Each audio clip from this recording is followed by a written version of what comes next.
नमस्कार शेतकरी मित्रांनो, मी मयूर कुटे। तर आज आपल्या शेतामध्ये आपण राधिका भेंडी हे सीड आपण म्हणजे 1.25 एकरामध्ये लावलेलं आहे।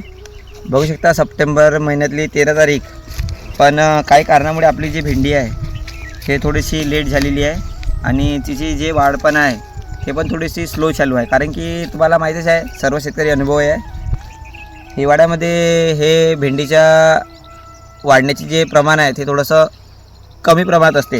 कारण की भेंडीला हे गरमाट आधीपासून पाहिजे आणि आपण थोडंसं दुसऱ्या पद्धतीने भेंडीचं लागवड केलेली आहे। बघू शकता आपली जी भेंडी आहे हे बेडवर आहे। बेडवर यासाठी की जर हिवाळ्यामध्ये जर आपण बेडवर लावलं तर बेडवर लावल्याने तिला जो गरमाटपणा आहे तो जास्त प्रमाणात भेटतो। कारण की बेडवरचे जे पाणी आहे ते लवकर सोकून येते आणि लवकर सोकून आल्याने तिच्यामध्ये गरमाटपणा तयार असते।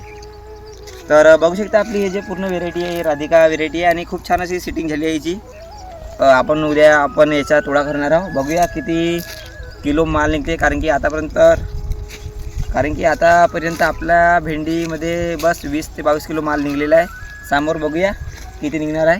तर सांगा शेतकरी मित्रांनो, काय कमी आहे आपल्या भेंडी पिकामध्ये। तुमचा सल्ला माझ्यासाठी खूप जास्त योग्य राहणार आहे।